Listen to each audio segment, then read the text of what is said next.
Carta, 12 de septiembre de 1978. Me explicaste que de la quietud nace la inspiración y del movimiento surge la creatividad. La pintura es movimiento, Alma. Por eso me gustan tantos tus diseños recientes, parecen sin esfuerzo, aunque sé cuánta quietud interior se requiere para dominar el pincel como tú lo haces. Me gustan especialmente tus árboles otoñales que dejan caer sus hojas con gracia. Así deseo desprenderme de mis hojas en este otoño de la vida, con facilidad y elegancia.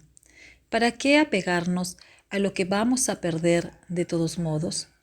Supongo que me refiero a la juventud, que ha estado tan presente en nuestras conversaciones.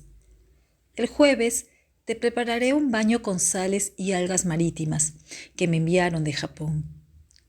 Ichi. Isabel Allende, el amante japonés. Samuel Mendel. Alma y Samuel Mendel se encontraron en París en la primavera de 1967. Para Alma era la penúltima etapa de un viaje de 2 meses en Kioto, donde practicó pintura sumie, tinta de obsidiana sobre papel blanco, bajo la estricta dirección de un maestro de caligrafía, que la obligaba a repetir el mismo trazo 1000 veces, hasta conseguir la combinación perfecta de ligereza y fuerza. Entonces podía pasar a otro movimiento. Había ido a Japón varias veces. El país la fascinaba, sobre todo Kioto y algunas aldeas de las montañas, donde encontraba huellas de Ichimei por todas partes. Los trazos libres y fluidos del sumie con el pincel vertical le permitían expresarse con gran economía y originalidad. Nada de detalles, solo lo esencial, un estilo que Vera Newman ya había desarrollado en pájaros, mariposas, flores y dibujos abstractos. Para entonces, Vera tenía una industria internacional, vendía millones, empleaba a cientos de artistas, existían galerías de arte con su nombre y 20,000 tiendas alrededor del mundo que ofrecían sus líneas de ropa de moda y objetos de decoración y uso doméstico. Pero esa producción masiva no era el objetivo de Alma. Ella seguía fiel a su opción por la exclusividad. Después de 2 meses de pinceladas negras, estaba preparándose para volver a San Francisco a experimentar con color. Para su hermano Samuel, era la primera vez que volvía a París desde la guerra. En su pesado equipaje, ella llevaba un baúl con los rollos de sus dibujos y centenares de negativos de caligrafía y pintura para sacar ideas. El equipaje de Samuel era mínimo. Venía de Israel con pantalón de camuflaje y chamarra de cuero, botas del ejército y una mochila liviana con 2 mudas de ropa interior. A los 45 años seguía viviendo como soldado, con la cabeza afeitada y la piel curtida como suela de zapato por el sol. Para los hermanos, ese encuentro sería una romería al pasado. Con el tiempo y una tupida correspondencia, habían ido cultivando la amistad. Los dos eran inspirados para escribir. Alma tenía el entrenamiento de su juventud, cuando se volcaba por entero a sus diarios. Samuel, parco de palabra y desconfiado en persona, podía ser locuaz y amable por escrito. En París alquilaron un coche y Samuel la llevó al pueblo donde murió la primera vez, guiado por Alma, que no había olvidado el camino hecho con sus tíos en los años 50. Desde entonces, Europa se había levantado de las cenizas y le costó reconocer el lugar, que antes era una aglomeración de ruinas, escombros y casas humilladas, y ahora estaba reconstruido, rodeado de viñedos y campos de lavanda, resplandeciente en la más luminosa estación del año. Incluso el cementerio gozaba de prosperidad. Había lápidas y ángeles de mármol, cruces y rejas de hierro, árboles sombríos, gorriones, palomas, silencio. La cuidadora, una joven amistosa, los guió por angostos senderos entre las tumbas buscando la placa colocada por los Velasco muchos años antes. Estaba intacta.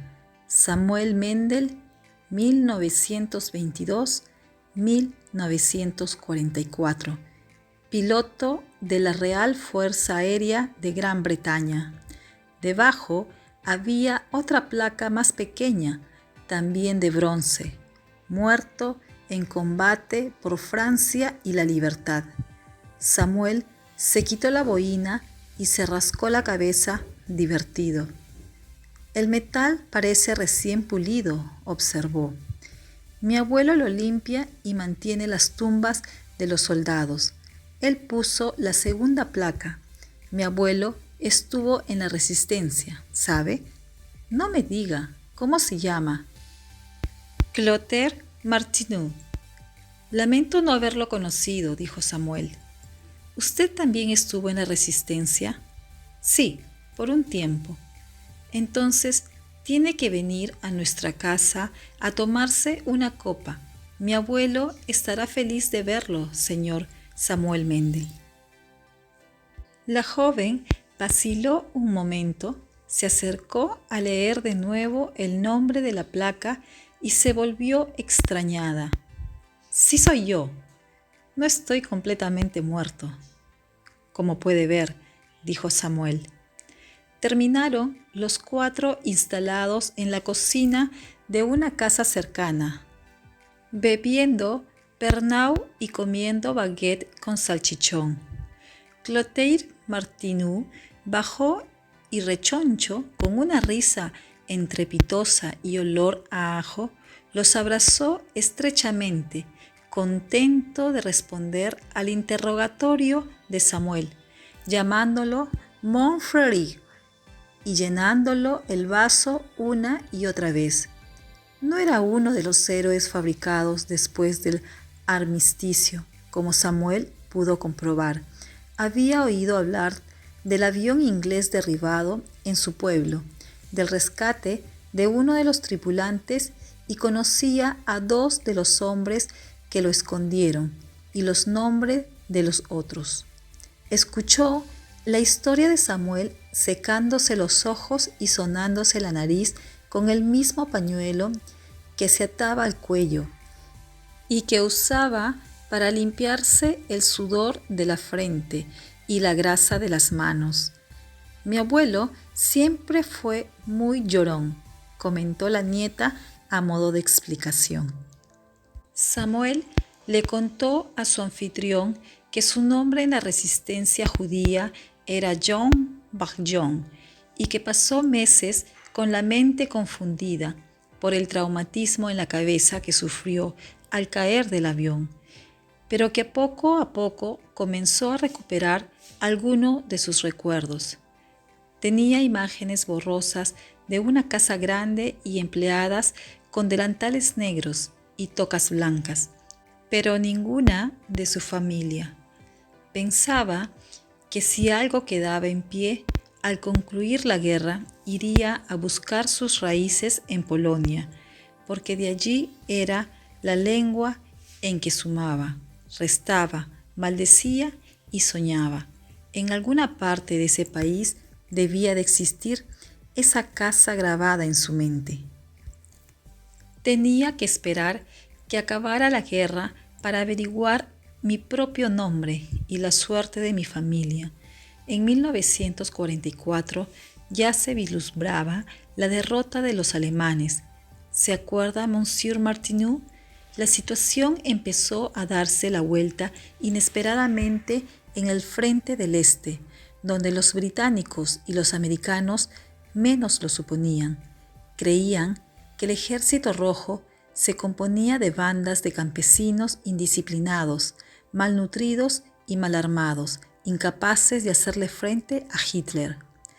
«Me acuerdo muy bien, Montferry», dijo Martineau. «Después de la batalla de Stalingrado, el mito de que Hitler era invencible empezó a resquebrajarse y pudimos tener alguna esperanza. Hay que reconocerlo, fueron los rusos quienes le quebraron la moral y el espinazo a los alemanes en 1943. La derrota de Stalingrado los obligó a replegarse hasta Berlín», agregó Samuel. «Después vino el desembarco de los aliados en Normandía, en junio de 1944, y 2 meses después, la liberación de París. ¡Ah, qué día inolvidable! Yo caí prisionero, mi grupo fue diezmado por las SS y mis camaradas que quedaron con vida fueron ejecutados en un tiro en la nuca apenas se rindieron. Yo escapé por casualidad, andaba buscando comida, mejor dicho, andaba rondando las fincas de los alrededores a ver a qué podía echar mano. Comíamos hasta perros y gatos, lo que hubiera». Le contó lo que fueron esos meses, los peores de la guerra para él. Solo, desorientado, famélico, sin contacto con la resistencia, vivió de noche alimentándose de tierra aguzanada y comida robada, hasta que lo apresaron a fines de septiembre. Pasó los 4 meses siguientes en trabajos forzados, primero en Monowitz y después en Auschwitz-Birkenau, donde ya habían perecido 1.200.000 hombres, mujeres y niños. En enero, ante el avance inminente de los rusos, los nazis recibieron órdenes de deshacerse de las evidencias de lo ocurrido allí. Evacuaron a los detenidos en una marcha por la nieve, sin alimentos ni abrigo, rumbo a Alemania. Los que quedaron atrás, porque estaban demasiado débiles, iban a ser ejecutados, pero en la prisa por huir de los rusos, los SS no alcanzaron a destruir todo y dejaron vivos a 7.000 prisioneros. Él estaba entre ellos. «No creo que los rusos llegaran con el propósito de liberarnos», explicó Samuel. «El frente ucraniano pasaba cerca y abrió los portones del campo. Los que todavía podíamos movernos salimos arrastrándonos. Nadie nos detuvo, nadie nos ayudó, nadie nos ofreció un pedazo de pan. Nos echaban de todas partes». «Lo sé, Montferry. Aquí en Francia nadie ayudaba a los judíos. Se lo digo con mucha vergüenza. Pero piense que eran tiempos terribles. Todos pasamos hambre y en esas circunstancias se pierde la humanidad». Tampoco los sionistas de Palestina querían a los supervivientes de los campos de concentración. «Éramos el residuo inservible de la guerra», dijo Samuel. Le explicó que los sionistas buscaban gente joven, fuerte, sana, guerreros corajudos para hacer frente a los árabes y trabajadores obstinados para labrar ese terreno árido. Pero una de las pocas cosas de su vida anterior que él recordaba era volar, y eso le facilitó la inmigración. Se convirtió en soldado, piloto y espía. Acompañó como escolta a David Ben-Gurión durante la creación del Estado de Israel en 1948 y un año más tarde se convirtió en uno de los primeros agentes del Mossad. Los hermanos pasaron la noche en un hostal del pueblo y al día siguiente regresaron a París a tomar un avión a Varsovia. En Polonia buscaron inútilmente las huellas de sus padres. solo encontraron sus nombres en una lista de la Agencia Judía de las Víctimas de Treblinka y juntos recorrieron los restos de Auschwitz, donde Samuel intentaba reconciliarse con el pasado, pero fue un peregrinaje a sus más horrendas pesadillas que solo renovó su certeza de que los seres humanos son las bestias más crueles del planeta. Los alemanes no son una raza de psicópatas, Alma. Son gente normal, como tú y yo. Pero cualquiera con fanatismo, poder e impunidad puede transformarse en una bestia, como los SS en Auschwitz, le dijo a su hermana. ¿Crees que, dada la oportunidad, tú también te comportarías como una bestia, Samuel? No es que lo crea, Alma. Lo sé, he sido militar toda mi vida. He hecho la guerra. He interrogado a prisioneros, a muchos prisioneros, pero supongo que no quieres conocer los detalles.